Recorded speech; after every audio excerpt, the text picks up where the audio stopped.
Introduction. We live in a very chaotic world. We also live in a very polluted world. You probably don't need me to remind you of this fact. There are all sorts of pollutions around us, and thankfully, the United States is one of the world's leaders in cutting down on physical pollution. I am, of course, talking about pollutants that make their way into our air, water, and food. The Environmental Protection Agency, despite whatever issues it has done a generally good job of protecting citizens from physical and chemical pollutants. The same can be said of the U.S. Food and Drug Administration. Thanks to their vigilance, they have done an outstanding job making sure that most of the food items that make their way to our table are generally safe. Of course, there are certain issues that we can nitpick over, like GMO and certain types of chemical residues. Still, it can't be denied that, by and large, the U.S. and other developed countries are fairly well protected against the standard sources of pollution. If you don't believe me, just hop on a plane and go to Beijing, China. The difference in air quality, water quality, and food safety is like day and night. Now, this is not to slam on China, because they are making great progress in tightening regulations. But it has to be said that when it comes to protecting its citizens, the developed world has done a fairly good job. This is why a lot of people are kind of confused as to the whole idea of why detoxification has gained a lot of traction lately.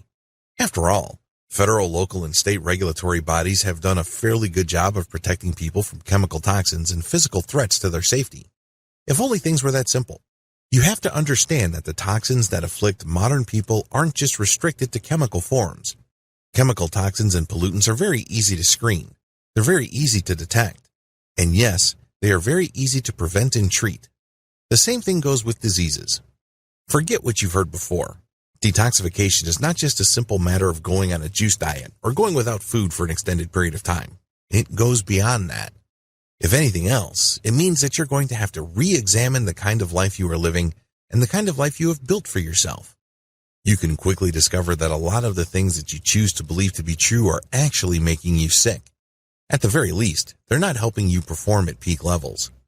This training teaches people from all walks of life to conduct a complete detox of their life. This detox regimen applies across the board. Whether you are suffering from mental toxins, or you're struggling with spiritual pollutants, or you are faced with the standard physical adulterants that weigh you down and drag you back, this training has something for you. By using a holistic method to detox, you will be able to live life to the fullest. If you are in any way, shape, or form unhappy, frustrated, or feeling stuck in your life, it is because you have allowed certain things to weigh you down. This is just as bad as being addicted to drugs. This is just as problematic as struggling with chemical pollution. Just because you can't see it, smell it, taste it, or hear it, it doesn't mean it doesn't exist. You know full well the effects of mental pollution. This training enables you to break free from all of that so you can live up to your fullest potential. All of us are on this planet for a purpose. The sad truth is that we have allowed certain mindsets to get the better of us, and this has clouded our view of what our purpose should be. It is no surprise that the vast majority of us are simply going through the motions. You go from hour to hour, day to day, and moment to moment with really no clear direction as to why we're here. This training cuts through all that fog and enables you to bask in the sunlight of purpose, clarity, and meaning. Are you sick? In Western cultures, sickness has traditionally been defined as physical, medical, or mental. While Western psychology and psychiatry have progressed quite a bit over the years, there's still a long-held impression in the medical community regarding the mind-body connection. Unfortunately, given what's going on and the trends in general society, both in the developed and developing world, traditional definitions of sickness are short-sighted and all too limited. It doesn't do any good to define sickness in very narrow biochemical terms. As Western medicine dug deeper and deeper into a biochemical germ-based or pathogen-centric definition of medicine, a lot is lost in translation. While it has made big strides in bridging the effect of psychology and overall stress on physical health, there's still a lot to be desired. The bottom line is that we can learn quite a bit from Hindu traditions or Eastern traditions that deal with the concept of sickness. In those traditions, sickness is defined holistically. They're more likely to put a lot of stock on the concept of spiritual pollution, emotional stress, interpersonal sickness, and other factors that have a strong impact on the human psyche and overall sense of well-being. These factors then manifest themselves in actual physical illness or substandard physical performance. You may be perfectly healthy in biochemical terms. All your tests may come out clean. But your doctor will still be stumped as to why you feel lousy all the time. There are a lot of people who have all sorts of symptoms similar to lupus or autoimmune diseases. But when the blood chemistry tests come in, they will be getting a clean bill of health. Physically speaking, there's nothing wrong with them. But there they are, suffering, feeling like they are at their rope's end. Ask yourself, am I sick? There's nothing wrong with asking this question. There's no shame involving this. Remember, the worst thing that you can do is to pretend that you don't have a problem. How can you find the answer when you're fooling yourself into thinking that there's no problem? Rediscovering the holistic person. Since traditional definitions of sickness are too restricted to the physical and biochemical realms, it is not a surprise that a lot of modern people can't get the relief that they desire from psychopharmaceutical drugs and chemical-based medicine in general. In fact, when you look at the top 10 medications prescribed in the United States and Western Europe, anti-anxiety, antidepressant, and antihypertensive medications are almost always in the top 5 or top 10. You can bank on them being present year after year. There's something wrong here. Even though we have been bombarding these illnesses with a wide range of chemical cocktails over the years, we're still sicker and sicker and we pay more and more money and there seems to be no solution in sight. You are more than your physical parts. A lot of this existential angst and its matching physical symptoms is due to the fact that people are more than their physical parts. They're not just a collection of blood pressure readings, blood sugar levels, uric acid test scores, and a wide range of biochemical indicators. All of these may come out clean and fall well within normal range. But that doesn't mean that people will stop feeling lousy, stressed, and suffering from brain fog. This is due to the fact that if people want to get well and step away from just choosing to survive, but to actually live fully, they have to look at their complete being in holistic terms. What does holistic mean? Just as your mind is composed of more than your brain, your life and overall health is composed of more than just your body. We're not even talking about the additional dimensions of psychological and emotional health. We're also talking about how you get along with other people, how you look at yourself in the grand scheme of things, what your sense of personal meaning and purpose are, what you choose to eat, how you construct your day, what kind of environment you find yourself in. In other words, we go beyond the physical. We escape the narrow confines of the biochemical foundation of your life. While biochemistry and your physical body are absolutely important, they are not the complete picture, far from it. Rediscovering the power of the whole person. When we start looking at people as more than just what we can see, we will start making progress as to actual effective treatment. Whatever it is you are suffering from, whatever physical manifestations of stress or a lack of purpose may be hounding you, whatever aches and pains you may experience, all of these can be addressed with a holistic approach. Reclaim parts of yourself that you have overlooked or forgotten about. There are many different parts of the human psyche. There are many different faces that make up who we are. When you leave your home, you are different people to the different individuals you meet. You're somebody's brother or sister. Then you are somebody's boss or somebody's employee or somebody's contractor. On and on it goes. We're different people to the people we find ourselves in different situations. We may be in the same place, but at different times. We're different people, or we are different people at the same time, but at different places. In other words, we're different people in terms of time and space. What happens to these identities? It's as if you're wearing all these different masks with different angles on them. How do you reconcile all of this? Unfortunately, as I've mentioned, we live in a world of specialization. So, we're forced to slice and dice and pick and choose. This does a big disservice to just the rich tapestry of all identities and capabilities. There is power in wholeness. When you choose to live with full integrity, this means you reconnect with everything that defines you. In other words, integrity means you connect the potential with what is manifesting. You reconcile what you desire with what you are producing. This requires introspection and a whole lot of honesty. This means you reconnect with everything that defines you. There's the physical you, the biochemical you, the emotional you, the spiritual you, the psychological you, the cultural you, the relational you. I can go on and on. Unfortunately, a lot of us just focus on one thing and one thing alone. In fact, there's a lot of us who define ourselves as one-dimensional human beings. If you need proof of this, go to a party and talk to people and the first thing out of most people's mouths is what they do for a living. They would say, "Hi, my name is Jerry, I'm an attorney." Or, "Hello, my name is Mindy, I'm a doctor at the nearby hospital." Or, "My name is Albert and I work for Microsoft." People tend to define themselves in a one-dimensional way. We always try to connect with some larger phenomena that somehow casts a shadow on our identity. For example, when somebody introduces himself or herself as working for Facebook, what's the first thing that comes to your mind? Facebook has a brand, and there's a value judgment there that's very different from somebody stepping up to you and saying, "Hey, my name is Joe. I'm an executive at Starbucks." In the case of Joe, there are two things going on. When he says he's an executive, that brings to mind certain ideas. And when they say Starbucks, that also brings a whole other set of issues. Unfortunately, a lot of us are just focused on one thing. We become one-dimensional. It's as if we're walking cartoons. And the worst part to all of this is we don't even realize it. If we're lucky, we get up to 2 or even 3 of these factors in terms of us defining ourselves. That doesn't even come close. By restricting ourselves to the kind of identity we have, we let go of a lot of our connections to the rest of the natural world.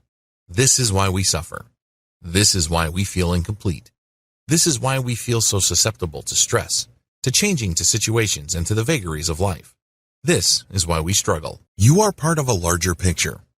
The first step you could take to fully detoxify yourself is to step out of the binary divisions that you have used to define reality prior to this point. This is a mouthful. I admit this is pretty heavy-duty stuff. It definitely requires a commitment. It is not something that you can take lightly. This is not something that you can casually screw around with. It's not like you can adopt all of this instantly with a full assurance that things will be okay. It takes a lot of work.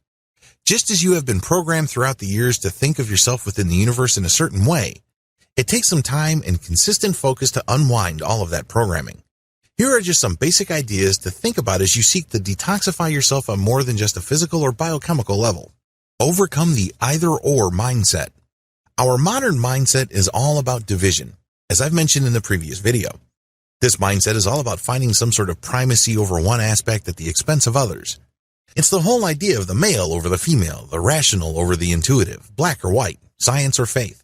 The problem with this is that it's all about one thing over another. There's little space for a gray area.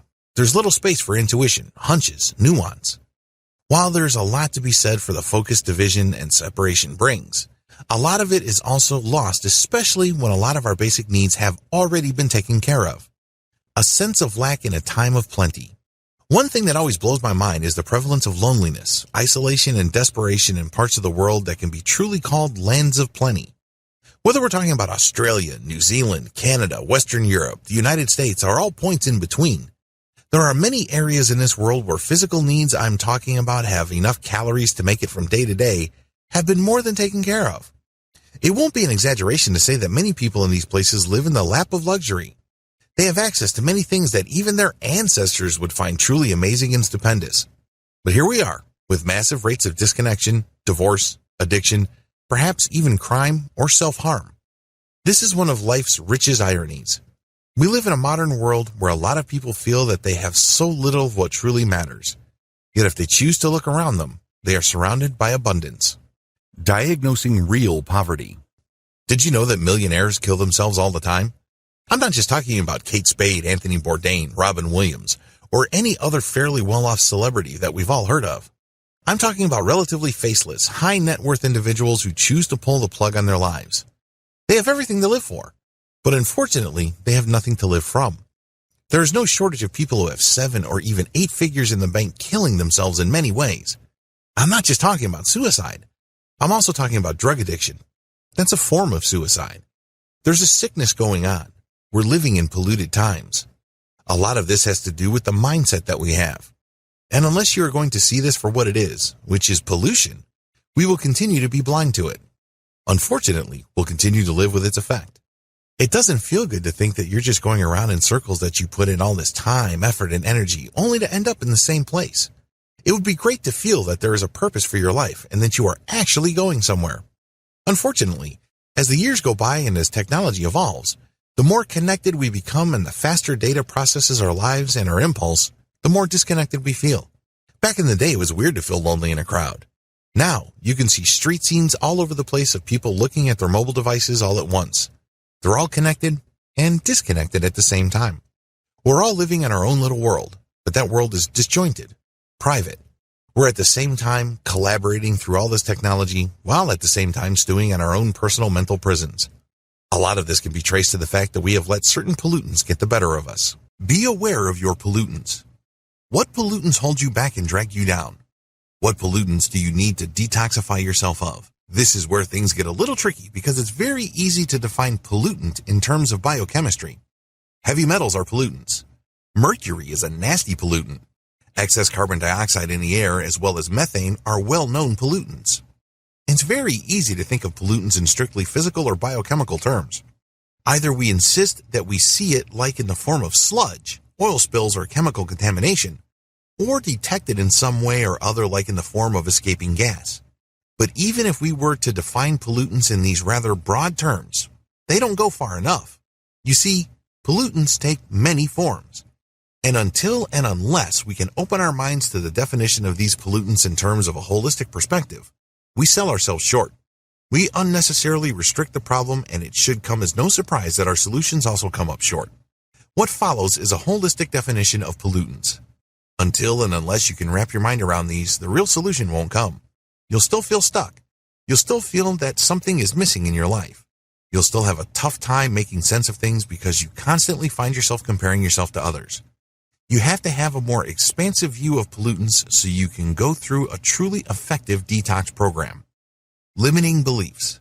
Limiting beliefs have done more harm for people than any kind of chemical or physical substance.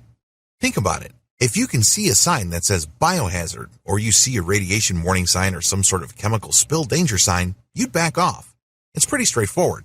After all, these are physical pollutants. Not so with limiting beliefs. In fact, a lot of people think that their limiting beliefs are part of who they are. I can't even begin to tell you how many people I've come across who are extremely negative, caustic, and toxic. When I talk to these individuals, they basically tell me, this is who I am, this is all I could be, I was born this way. This is a problem. Unlike physical pollutants, which you can easily see or physically detect through your five senses, mental and spiritual pollutants are more pernicious. They cling to you, kind of like a case of bad BO. And just like BO, the longer you have it, the less you smell it. Your limiting beliefs, sooner or later, define you. Remember, your limiting beliefs are your personal filter for reality. It's like a pair of glasses you put on when you look at everything around you. Of course, depending on the color of your lenses, the appearance of your world can dramatically change. Before you know it, you assume that the world really looks like this, but it turns out that you can change those lenses. What makes limiting beliefs so dangerous? So what? We all have these attitude sunglasses. Isn't one just as valid as another? Isn't that part of the diversity of life? What's the big deal about limiting beliefs? Well, limiting beliefs are dangerous precisely because they trick you into thinking that they come from you. You are under the impression that your limiting belief is just restricted to you, that it's part of who you are, that it's the product of you living your life. We make all sorts of grand justifications and explanations about our limiting beliefs. It's kind of like being bound in handcuffs, and you spend a lot of time decorating your handcuffs. Maybe you'd be better off realizing that you're wearing handcuffs no matter how beautiful those handcuffs are. Maybe the better approach would be to think about how to take off those handcuffs. But unfortunately, we reach a point with our limiting beliefs that we believe they're a part of our identity, and we simply cannot let go of them. In fact, some people take this to the next level and say they will die without these beliefs. They draw neat, tidy lines of limitation around their complete life, who they can be, the things they can do, the people they can hang out with, and what their future could look like. The reality behind limiting beliefs. What if I told you that your limiting beliefs are chosen? You don't have to keep saying to yourself that you are dumb, or you don't have what it takes, or that you have no money. You don't have to keep saying to yourself that you're unlucky, or that you're ugly, or too old to get married. Just as you are able to choose them in the first place, you can choose to let them go. At first, you took on a limiting belief casually. You kind of picked it up as you were moving along. But the more you lived your life and the more you believed in that belief and the more you chose it to filter your reality of the outside world, the stronger it became. It became harder and harder to let go. Celebrate your power of choice. The key to detoxifying yourself from limiting beliefs and other forms of spiritual pollution is to rediscover your power of choice. I know you're going to have a tough time taking this in, but you have a choice. You may not think that you're a victim. You may think that your life is already set. You may think that there's really not much you can do about your life. You're definitely welcome to think these things, but they are not reality. You have to understand that victims cannot choose. Life simply inflicts oppression on them. They have no choice in the matter. I'm happy to report that you are never a victim. You can always choose. Even if somebody's inflicting harm on you, you can choose on how to respond. If and only if you accept this fact, then you will be on your way to becoming a victor. You know what a victor is? It is somebody who makes things happen instead of somebody who constantly asks in desperation and helplessness, what happened? The good news is you can detoxify yourself from limiting beliefs and other spiritual pollutants. But you must take the first necessary step. You must first realize that you chose your life and you can choose another kind of life. From victim to victor, the detox path. Are you a victim? You can be completely honest. I know that in our society, it's not exactly a good thing when people come out and say that they feel like they're victims. But if you want to fully detoxify from all the pollutants in your life, you have to come clean. You have to be authentic and true to yourself. If none of this makes sense, ask yourself the following questions. If you answer yes to at least 2 of these, then chances are high that you are a victim, or at least you consider yourself one. Do you think you're entitled to life being fair? Does it seem like everybody misunderstands you? Does it seem like no matter how hard you try, things just don't work out because you're unlucky? Does it seem like people are conspiring against you or just don't like you? Does it appear that you don't have the skills you need to get ahead? Are other people to blame for your childhood? Are other people to blame because you're not happy today? Is your boss holding you down by paying you less than you are worth? Do people in your relationships have a tough time discovering the real you? If at least 2 of these questions ring true to you or apply to you, chances are you are a victim, or you think you are a victim. Claim your victim status. It's very hard to solve a problem if you believe you don't have one. For example, it's very hard to get an alcoholic to stop drinking if they don't think they're an alcoholic. If they have no problems with how much they drink and what they drink, then they're not going to get any better. There's no problem to solve. The same analysis applies to your self-victimization. If you think you're like a victim, then now is the time to get to that moment of truth. You have to be clear with yourself. This means you have to be completely honest with yourself. At this point, you may be working with the assumption that you are some sort of victim.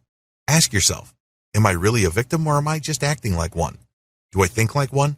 Do I understand the world like a victim? Please understand that this is not blame finding. I'm not trying to make you feel bad about yourself or put you on the spot.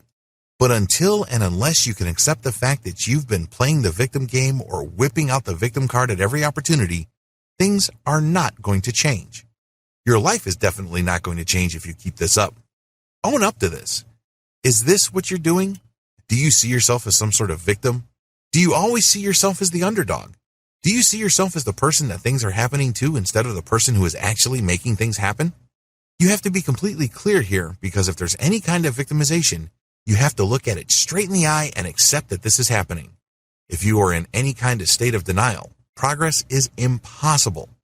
How can there be progress when you deny that there's even a problem in the first place? You won't be able to fix what you need to fix. Detox step number 1.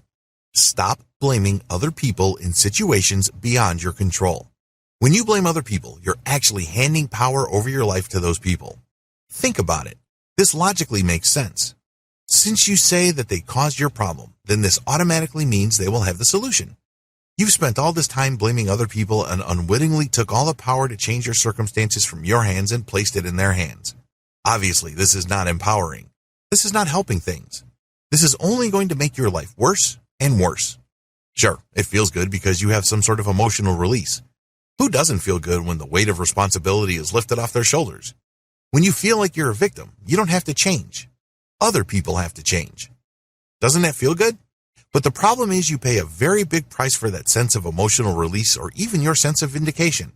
That sense of vindication you feel when you blame other people, like your father abusing you or your mother making you feel like garbage, comes at a very high price because you rob yourself of the power to make something out of yourself.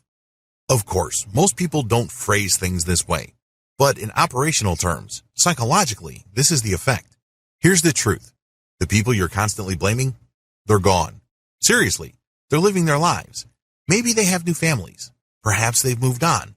As traumatic as that experience may have been for both of you, they're not in any way, shape, or form feeling your anger, hate, and resentment. The only person taking the brunt of all that emotional damage is you. Stop beating yourself up. Stop rehashing that very painful image of a traumatic past. Nobody's being helped by this. Take ownership today. Take ownership of your life. I know this is easier said than done, but you have to do it. Not your father, who was emotionally absent. Not your mother, who may have been domineering. Not your ex-boyfriend, who may have screwed with your head. Not your girlfriend, who may have betrayed you. But you. Say to yourself, yes, I've lived my life as a victim. For all this time, I've blamed other people. Now I'm going to stop blaming others. Instead, I'm going to say it's my fault. It's my responsibility. I own this. You have to make yourself say these, and you have to mean it. Until you are able to say that you totally own your life and you made everything in it happen or you've let it happen, nothing's going to change. Please understand that everything that happens to your life was either chosen by you or you let it happen. Why? Because you could always control how you respond. As you go through this training, a bolt of lightning might hit you. Obviously, you didn't cause it, but I can guarantee you that you have total control about how you respond to that unfortunate circumstance. Retake that sense of ownership you have over your life, because that power to choose is the only real power you have. Here's the good news. The power to choose is the foundation head of all possibility in your life. Reclaim that power and you can turn your life around. Unless it hurts, it's not real. Quick warning. It's very easy to just go through some sort of intellectual laundry list of the things that you should own up to. Everything that I've said prior to this point is very easy to intellectually compartmentalize and treat like some sort of academic information. Many people do a good job of lying to themselves because they just go down the list of all their screw-ups. At the end of the day, it doesn't change them. They intellectually accept these, but they don't develop a sense of emotional urgency. In other words, it doesn't cut close to home. Deep down inside, on an emotional level, there's still this hermetically sealed compartment in their mind about who truly is at fault. You can say to yourself that you allowed your father to harm you. You could say to yourself that you have allowed your mother to run your life and make you feel miserable. You can repeat that in your head like a mantra. But the problem is, until it reaches on a deep and emotional level where you completely own it, nothing will change. There are so many people out there who have gone through psychiatric counseling who know their issues, but they refuse to change because whatever revelations that they have come across remain lists in their head. These truths must burn. How bad? You have to make a fool of yourself. You have to feel that you have let yourself down. You have to feel that you've really screwed yourself over. In other words, you have to stop running away from the impact of these emotions. Put simply, you have to do things that you have been fearing for all this time. The good news is, once it hurts, then you know that this laundry list of realizations is true. If it doesn't hurt, or it seems so glib or inconvenient that you're just playing mind games with yourself, you're just wasting your time. There's absolutely no detoxification happening. The most important emotional detox you need to take. Do an audit of all your beliefs and take ownership of them. Human lives are made up of beliefs.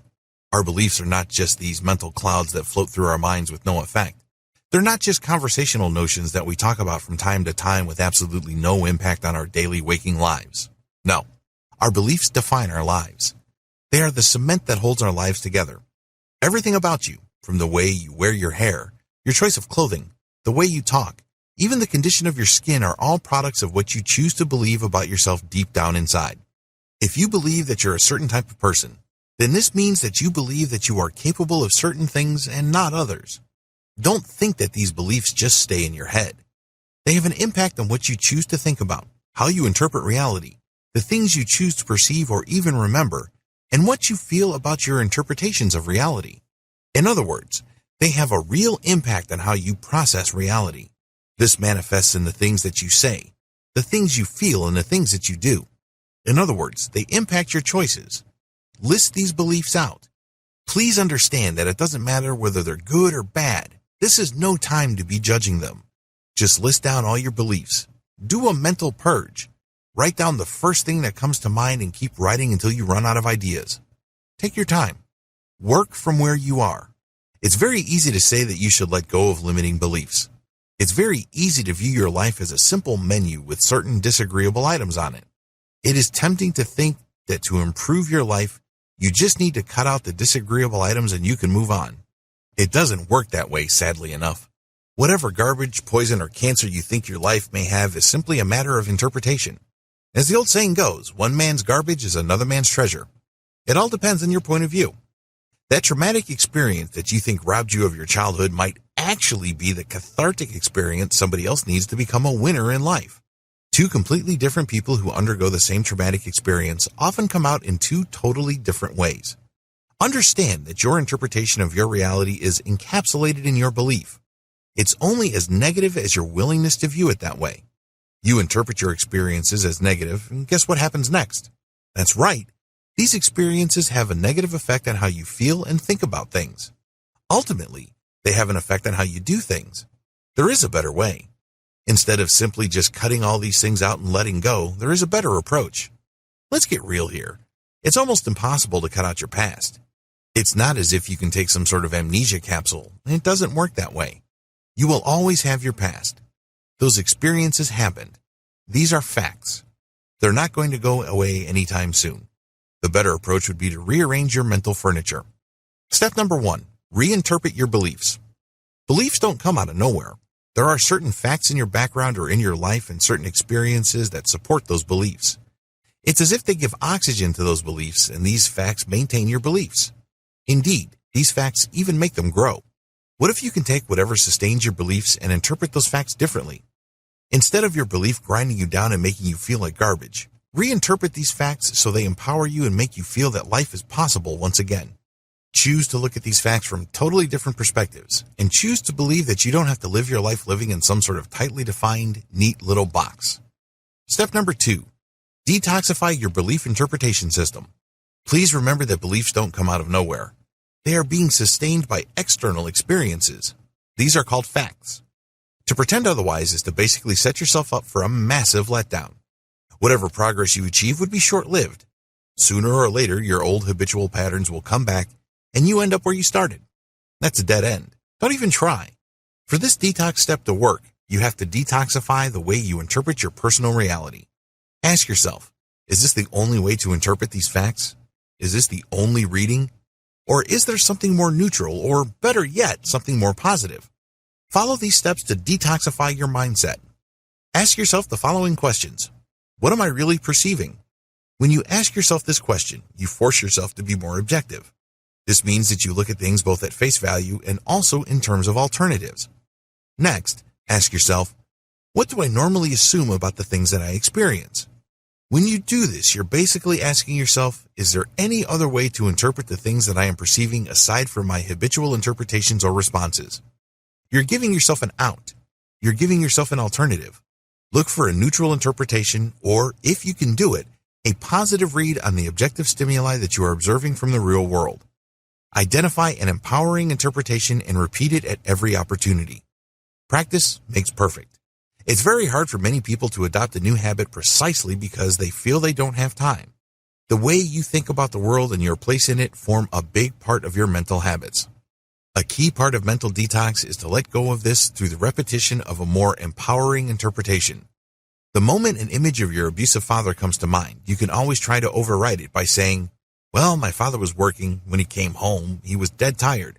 He didn't have time to screw around with kids who did not appreciate him. Try to put yourself in the shoes of your mother, who you felt throughout all this time was domineering and controlling. Is there any other possible explanation why she behaved the way she did? Put yourself in the shoes of your ex-girlfriend who stabbed you in the back by sleeping with your best friend. Is there a possible justification for that? I know that none of this is easy because a lot of this involves facts that you may have been trying to run away from for so long. But until and unless you confront them and, most importantly, look at alternative readings based out of compassion or empathy, nothing's going to change.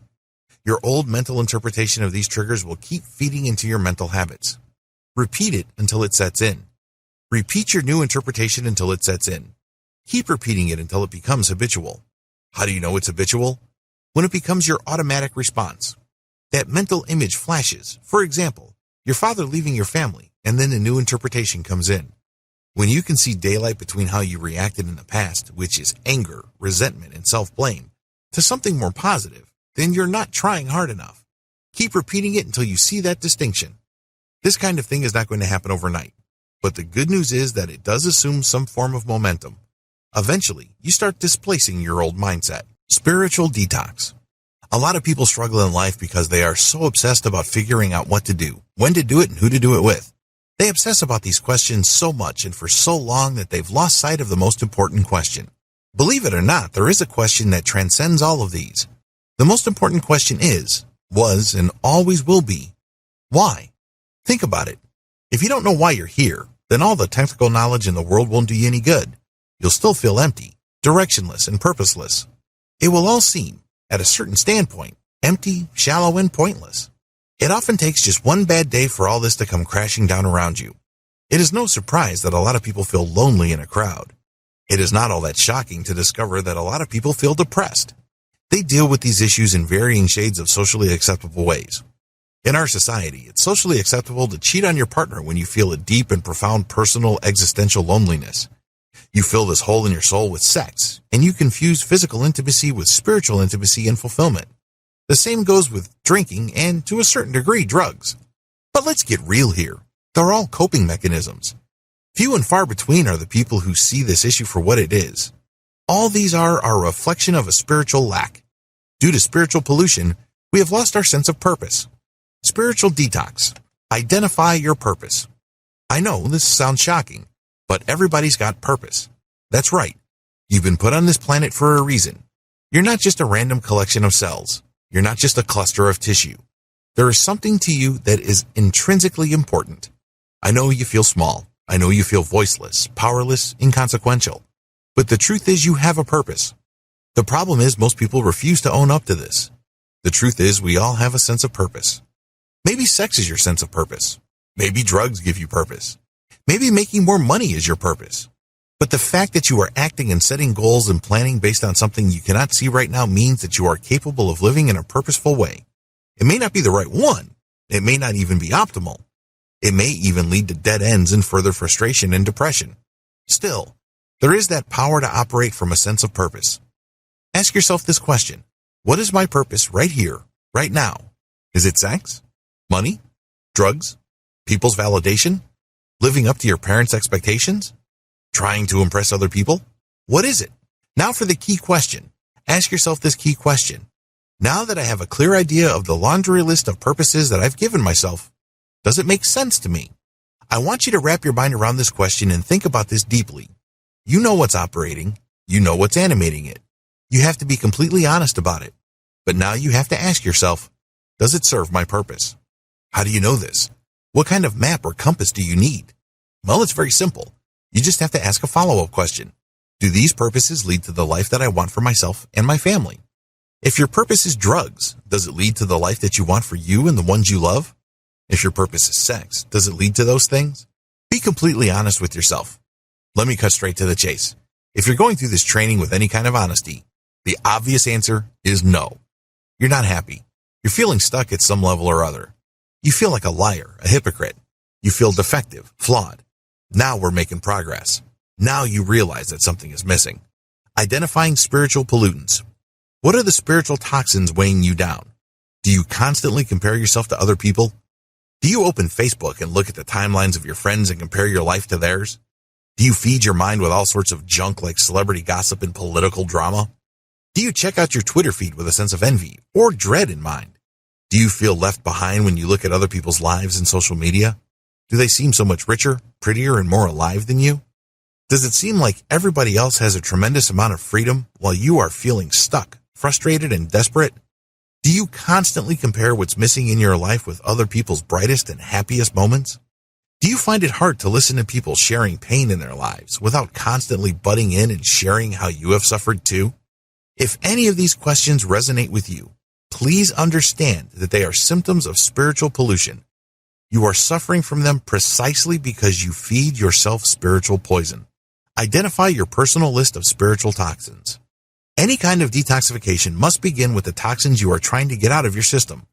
The same applies to spiritual detox. Here's the problem. I can't help you all that much in this area. Why? Everybody's list of spiritual toxins is different. Some people are driven by sex, power, and prestige. Others are driven by social approval and living up to certain standards set by others around them. Others are driven by fear, pride, stubbornness. There's really no one-size-fits-all solution here, so I'm not even going to try. We're all different people from all different backgrounds with all sorts of different experiences. I can go on and on about the things that separate us. Unfortunately, these areas of separation and distinction play a big role in how our spiritual toxins are stacked and positioned in our lives. What I can suggest to you, however, suggest to you that you reach deep down inside and ask yourself what your spiritual toxins are. Sometimes you have to ask a question in many different ways to get to the truth. If you've ever gone to a police interrogation or you watch detective movies, you would notice that they would ask basically the same question intended to get the same answer in many different ways. They do that for two reasons. First, they know that people are often confused. They mean to say something, but they really can't quite say it in the right way. So they have to chip away at the different ways of phrasing something until they're clear that you actually mean certain things. The other reason is more obvious. They're looking for inconsistencies. In other words, they're looking for lies and deception. You should do the same with yourself. Ask yourself the same essential question, but in many different ways. Here are some suggested questions. Ultimately, they're all about identifying your spiritual toxins. Ask the following. What makes me stubborn? What makes me cling to an idea because of personal pride? What makes me afraid? What makes me feel small and limited? What makes me feel unloved?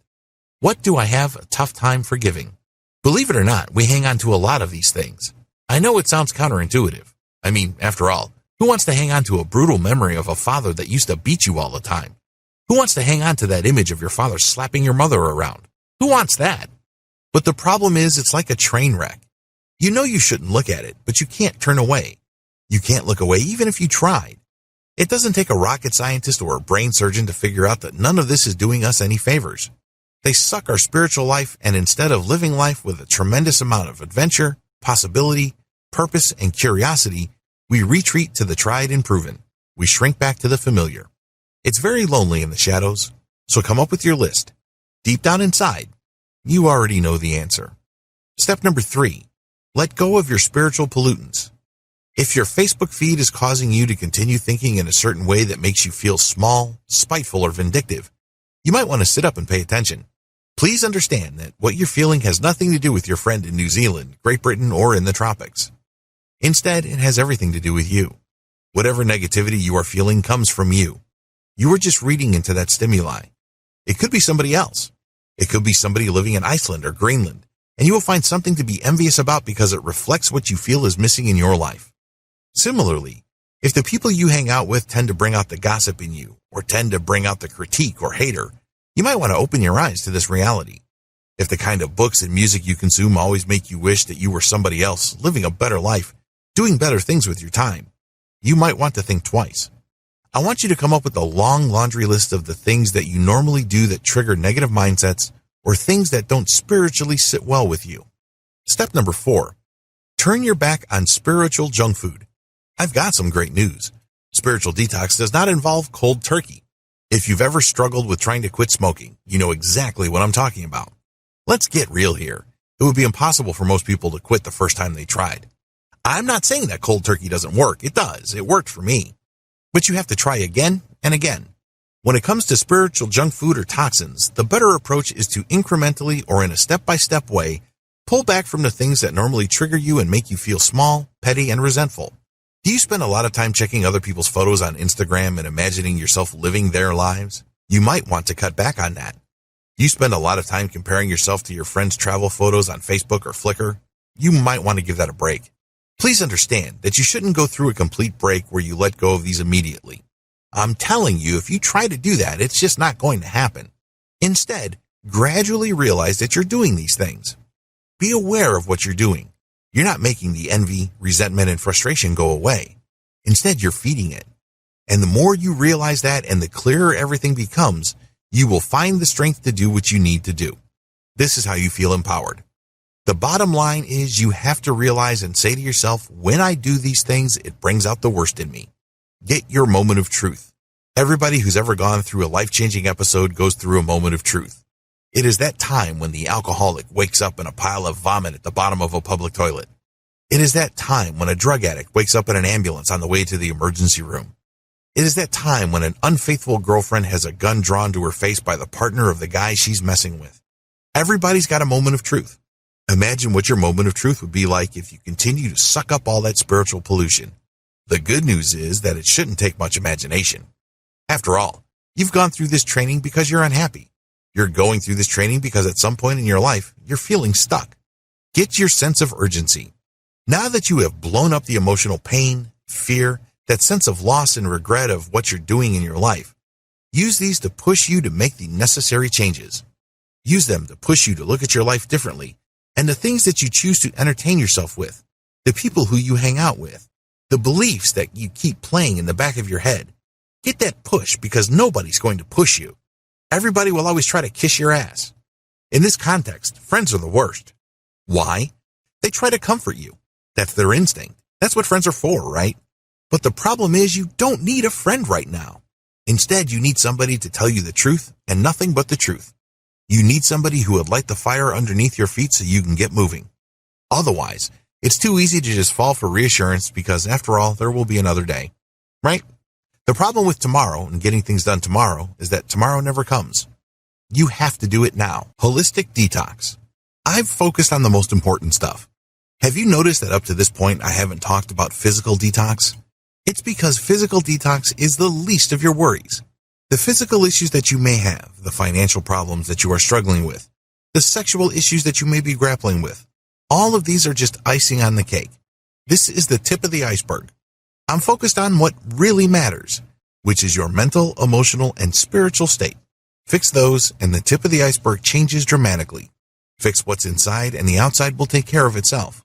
Whatever it is you're struggling with and whatever bad habits you may have are just all emanations and manifestations of things going on deep down inside. And this is why this detox system works from the inside out. I'm not saying that I will completely disregard the need for physical detox, but it's just one part of the equation. Start with a mental detox. Adopt meditation and mindfulness practices. Try these 3. You can easily find guides on these meditation mindfulness techniques online. I've listed these 3 since they are the most effective for me. 1. Count your breath. 2. Present object observation or single object observation. 3. Transcendental meditation. Use your increased mental focus to separate your feelings from your external stimuli. You don't have to get upset when your girlfriend says you're a loser. You don't have to immediately feel sad when you remember your mother abandoning your family for another man. You don't have to go off the deep end when that mental image of your boss verbally humiliating you in front of the 300 people flashes into your mind. Learn how to separate stimuli from habitual mental interpretation through mindfulness and meditation. Emotional detox. Actively let go or neutralize negative emotions.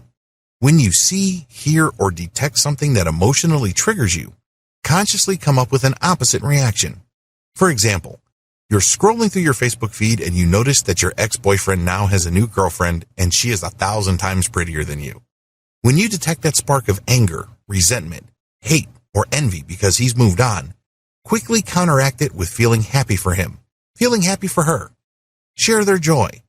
In Buddhism, depression is almost impossible because one of the skills you learn as a Buddhist is to share other people's joy.